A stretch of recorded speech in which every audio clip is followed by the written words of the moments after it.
And the reason that I write about lobsters is because there's this idea that hierarchical structures are a sociological construct of the Western patriarchy. We divulged from lobsters in evolutionary history about 350 million years ago, common ancestor.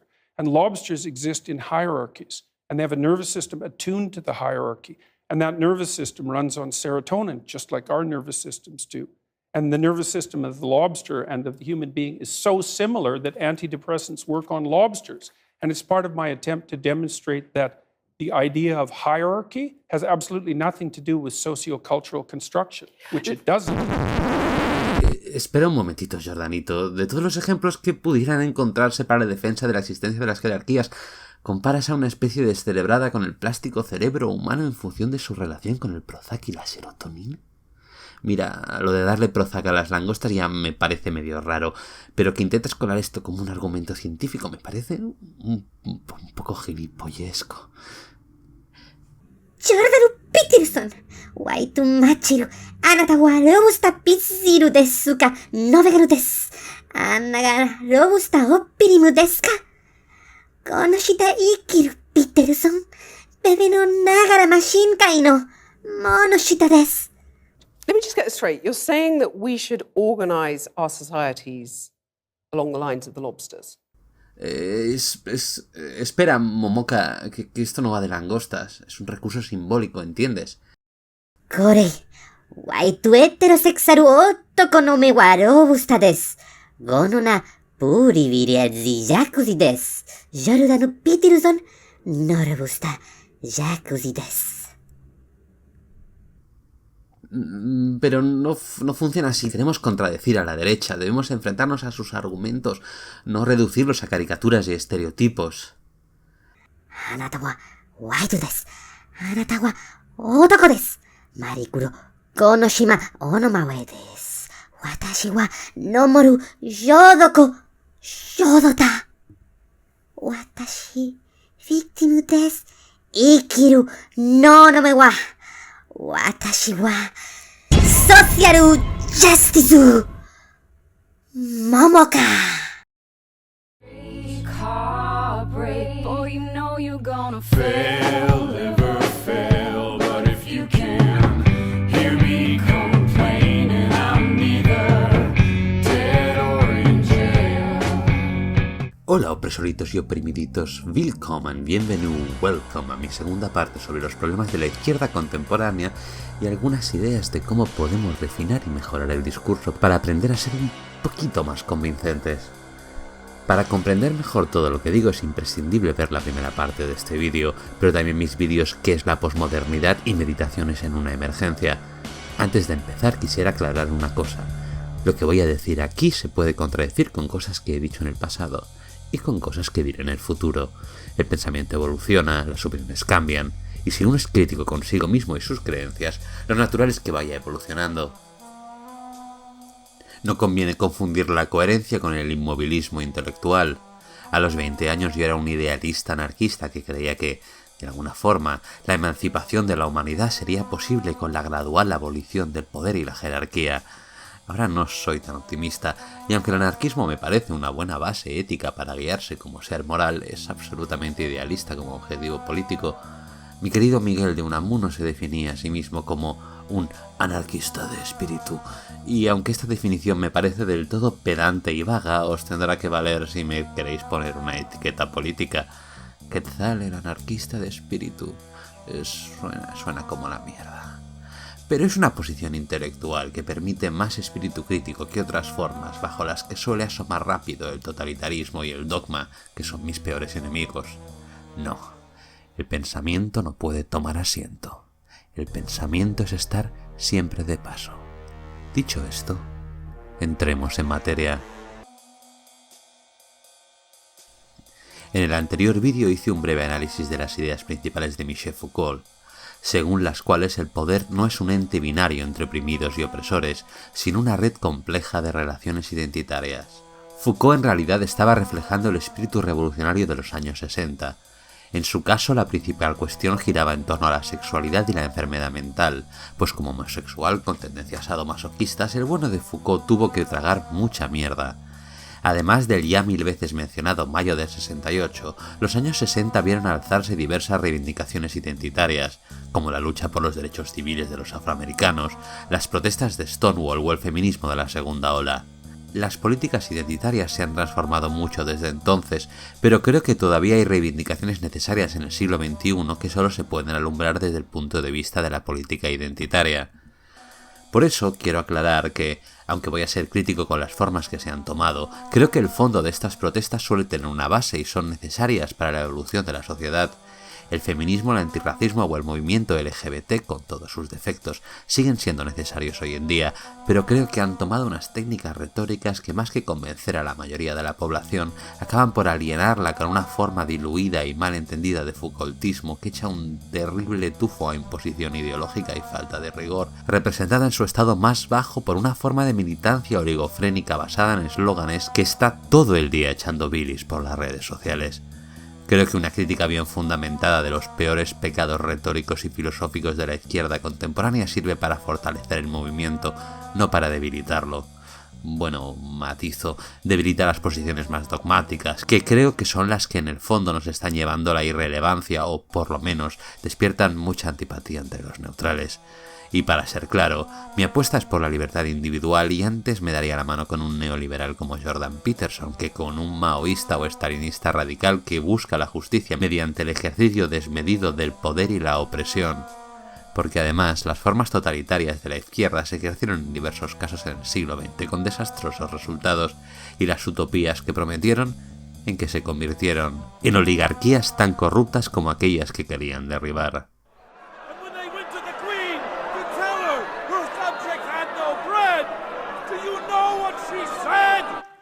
Let them eat cake.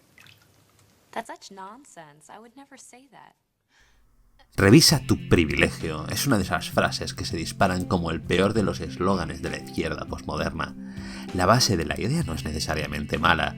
Revisar los privilegios es invitar a la gente a tomar una posición crítica y empática para con las minorías menos afortunadas y reconocer que el poder no está repartido de forma equitativa entre la población. Y entender que, aunque de forma indirecta, la marginación de unos implica más oportunidades para otros. Sin embargo, la gradual simplificación de esta idea ha acabado creando un cliché, un estereotipo del poder al que atacar, el hombre blanco cisgénero heterosexual, al que por economía lingüística me voy a referir como cishet. Un marxista tradicional atacaría el uso de este concepto con un argumento básico. La mayor opresión siempre ha sido la de clase, porque en sociedades basadas en la abundancia material no hay mayor valor que el del dinero. Este hombre de paja que es el cishet bien podría ser un trabajador de fábrica cualquiera, no precisamente un privilegiado, que una feminista pequeño burguesa que ha podido acceder a estudios superiores y buenos trabajos llame privilegiada a un obrero no es precisamente la imagen más emancipadora. La crítica del marxista es del todo válida, pero no quiero quedarme ahí. Profundicemos un poco más. El deconstructivismo de Derrida nos enseñó que todas las palabras tienen implicaciones subjetivas que hacen que la interpretación de textos e ideas sea en gran parte dependiente de la subjetividad. Sin embargo, en su discurso, una parte de la izquierda contemporánea no para de hablar sobre cómo hay que deconstruirse sin hacer jamás una deconstrucción de su propio discurso. Esto es, deconstrucción para todos menos para mí, que tengo razón. Pues no, Derrida no va de eso, cariño. En realidad, todo el concepto de deconstruirme revisando mis privilegios no es realmente una deconstrucción, sino el cambio de una construcción por otra. El valor de la deconstrucción es la crítica y la duda constante, no el cambio de un dogma generalmente aceptado por uno más revolucionario. La crítica constante, además, es casi imposible, pero bueno, empecemos por deconstruir el concepto de privilegio. Privilegio. Piensa en esta palabra. ¿A qué la asocias? En mi cabeza, cuando pienso en privilegio, lo primero que se me viene es una frase falsamente atribuida por los revolucionarios jacobinos a la reina adolescente, María Antonieta, tan embelesada en su mundo de vestiditos y dulces que, cuando le dijeron que el pueblo de Francia no tenía pan, respondió: pues que coman pasteles. Quizá pensar en privilegio no te hace pensar en María Antonieta, pero seguramente lo asocies con algo similar. El privilegio es algo que debe ser eliminado para que todos tengan las mismas oportunidades. El privilegio es injusticia. Sin embargo, la mayoría de veces que la gente exige esta revisión de privilegios, formula la frase en negativo. Permitidme dar un ejemplo. Una feminista me dirá que, como hombre cisgénero, tengo muchas menos posibilidades de sufrir acoso sexual, cosa que es totalmente cierta. El conflicto surgirá cuando se formule la frase de esta manera. Tienes el privilegio de no ser acosado sexualmente. Bueno, que tenga menos posibilidades no significa que no me haya sucedido, y de hecho he tenido el infortunio de vivir un par de acercamientos por seductores de la escuela de Harvey Weinstein, lo cual en mi caso particular ya me pone a la defensiva y me hace menos receptivo a sus argumentos, aunque sean legítimos. Si esto sucede una vez es fácil de ignorar, pero si el discurso hegemónico de un grupo adopta estas formas, la alienación de aquellos que las cuestionan está prácticamente garantizada. Reducir a tu interlocutor a una serie de etiquetas identitarias superficiales y luego apelar a su culpabilidad rara vez funciona. Pero el problema más importante es el concepto de que no ser acosado es de alguna manera un privilegio. No. Comer pasteles en la Francia del siglo XVIII es un privilegio. No ser acosado es un derecho. Esto es muy importante y lo tengo que subrayar 1000 veces. No se debe confundir derecho y privilegio. Conseguir una sociedad más justa es lograr derechos y eliminar privilegios. No ser acosado es un derecho. No ser tildado de enfermo por tu sexualidad o de inferior por tu raza es un derecho. El derecho a ser tratado de forma justa y digna. Esto no significa que no existan privilegios basados en identidad o que las opresiones no puedan beneficiarnos indirectamente, pero codificarlo todo en estos términos es de un sacrificio masoquista. Piensa en la palabra derecho. Ya no ves a María Antonieta comiendo pasteles, sino a Rosa Parks sentándose en la zona blanca del autobús, porque es su derecho tener la misma dignidad que una persona blanca. La palabra derecho tiene implicaciones positivas e inspiradoras, mientras que el privilegio apesta culpabilidad. Al hablar de los derechos como si fueran privilegios, estás afirmando, aunque sea implícitamente, que la sociedad sería más justa si todos tuvieran que comer mierda, y estás apelando a la mala conciencia de tu interlocutor. Quieres que te apoye como forma de aliviar su sentido de culpa. Pero esto solo funciona para aquellos que se sienten culpables, y sirve para convencer a dudosos aliados que, quizá, sí tengan razones legítimas para sentirse culpables. Reformulemos la frase. Lucho por el derecho a no ser acosada sexualmente. No me pondré a la defensiva, porque resulta que, a pesar de que mis posibilidades de ser acosado sexualmente son estadísticamente menores, pertenezco a este porcentaje menor que sí lo ha sufrido. Empatizaré con ella al instante, le diré en qué puedo ayudar. No me estará acusando de ser María Antonieta, me estará animando a ser Rosa Parks. La idea de fondo es la misma, sí, pero el contenido de la frase se interpreta de forma totalmente distinta. Personalmente, como alguien que ha sido educado en el catolicismo, tengo una especial sospecha al sentimiento de culpa o a cualquier concepto de pecado original.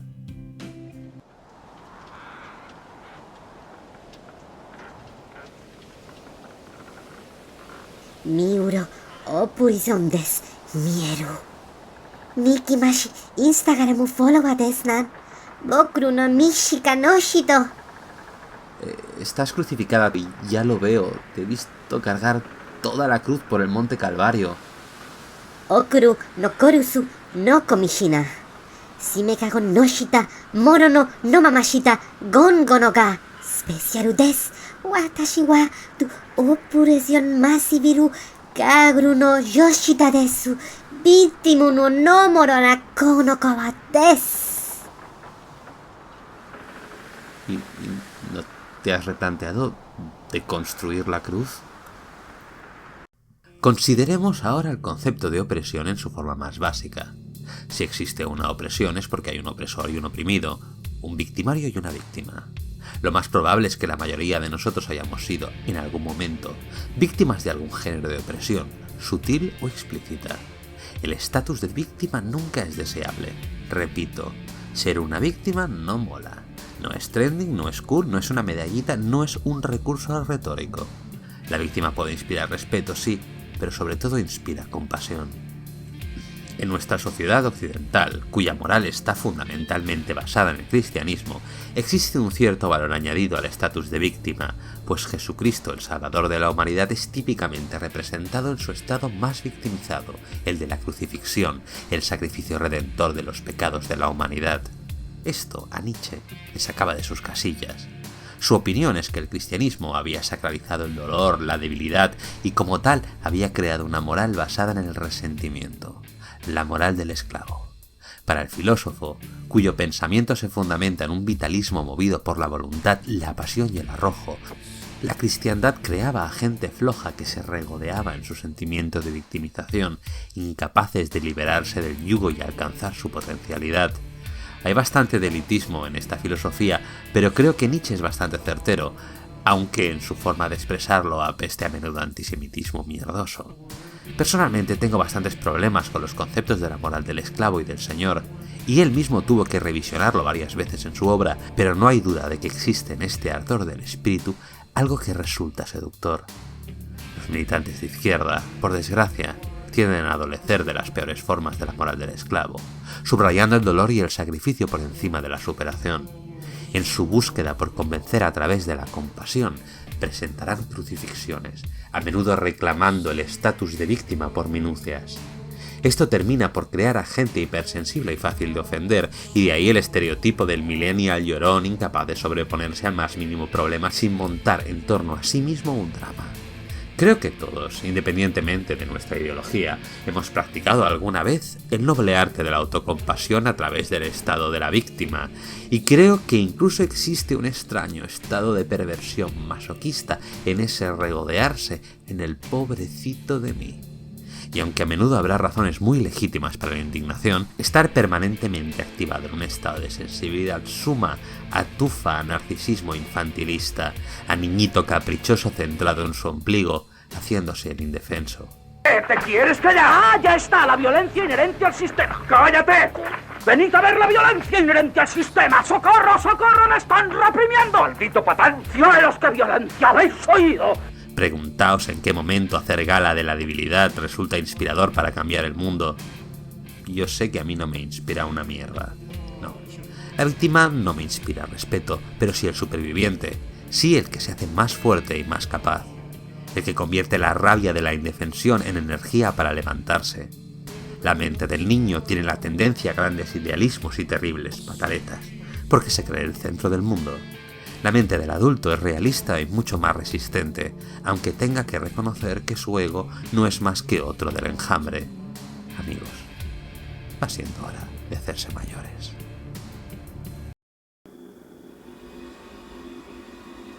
Nosotros somos mayores. Somos el futuro. El capitalismo es imparable. Únete a nosotros, ¿qué tal? La jerarquía es natural. Y yo soy la siguiente escala de la evolución humana. Yo soy Lobster Boy. No sé por qué quieres ser un gato, si podrías ser Lobster Boy. Únete a nosotros. La izquierda está muerta. Mírame a los ojos y verás a los 100.000 millones de muertos del comunismo. Si tienen hambre, pues que coman langostas. Sabemos a gloria, pero no nos eches mayonesa, proletario de mierda.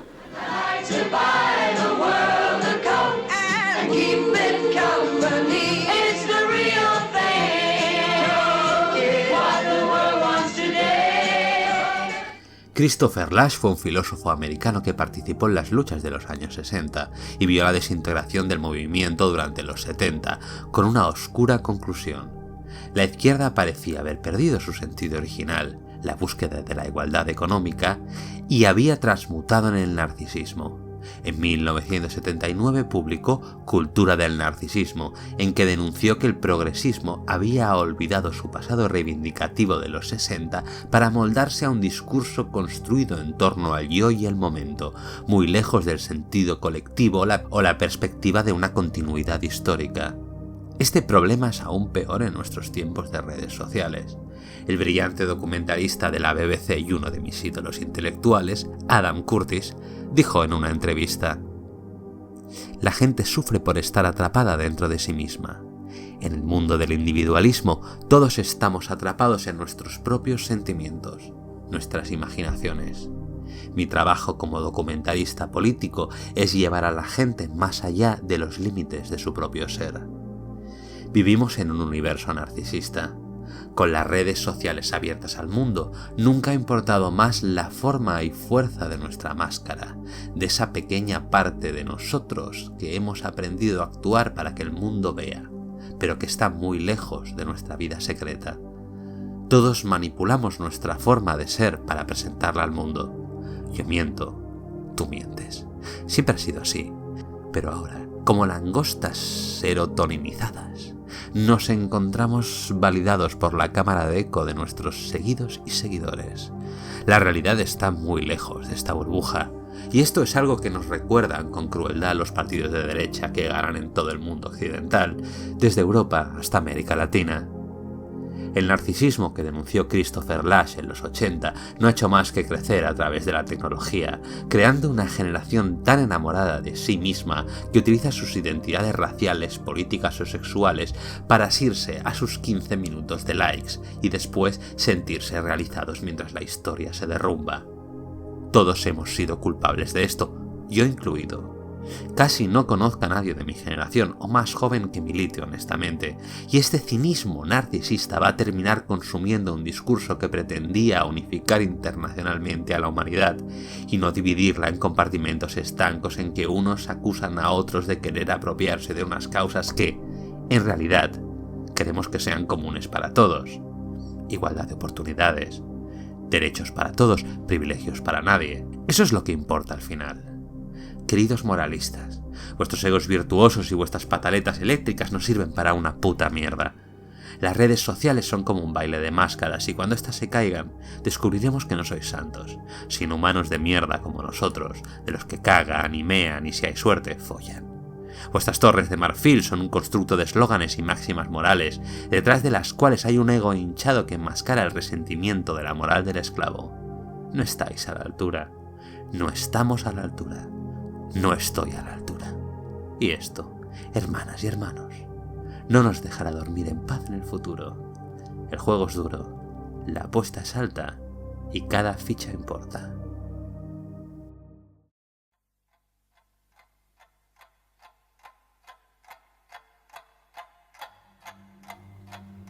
La política del mundo no gira en torno a nuestros pequeños y miserables egos. El pusilánime justiciero moral predica en el desierto de las redes y se frustra cada vez que alguien contradice su principio sacrosanto. El dogma no convence, y cuando el narcisismo asoma, el emisor se vuelve sospechoso. Uno puede pensar que este tipo de personas son una minoría, pero las redes sociales han democratizado la comunicación, y con ello el acceso a la opinión depende menos de periódicos y más de tweets y estados de Facebook. Cuando el filósofo Marshall McLuhan afirmó que la pantalla era el ojo de la mente, se refería a la televisión, pero su temor sigue vigente. Gran parte de la opinión pública se genera en el bullicio imparable de las redes sociales, casi siempre empeñadas en viralizar el contenido más escandaloso, hasta convertirnos en esclavos de la indignación.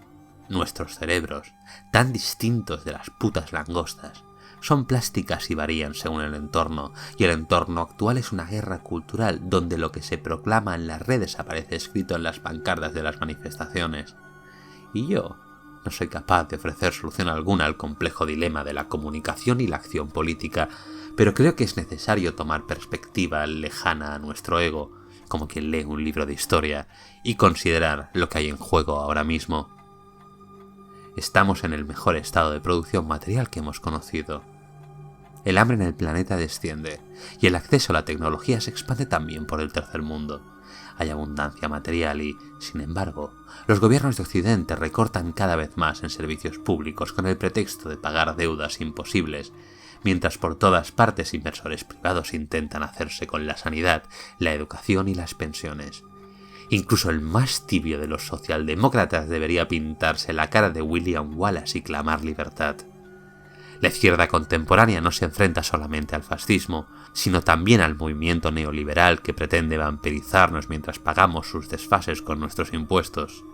Son tiempos oscuros y por eso hay que ser crítico. ¿Estamos realmente a la altura de la ola que pretende borrar todos los derechos por los que lucharon nuestros padres y abuelos?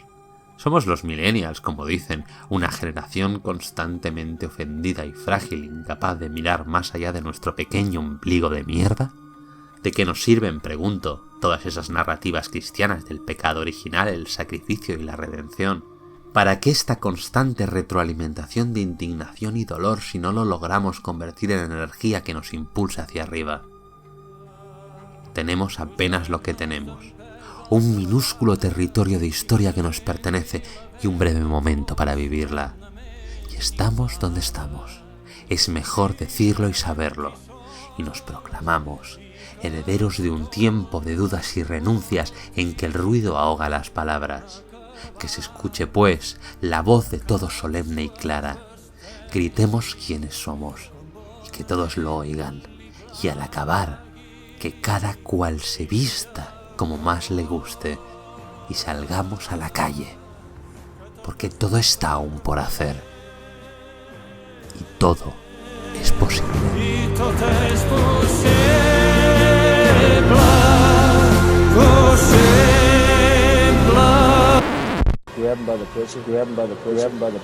It's so similar that antidepressants work on lobsters, and it's part of my attempt to demonstrate that the idea of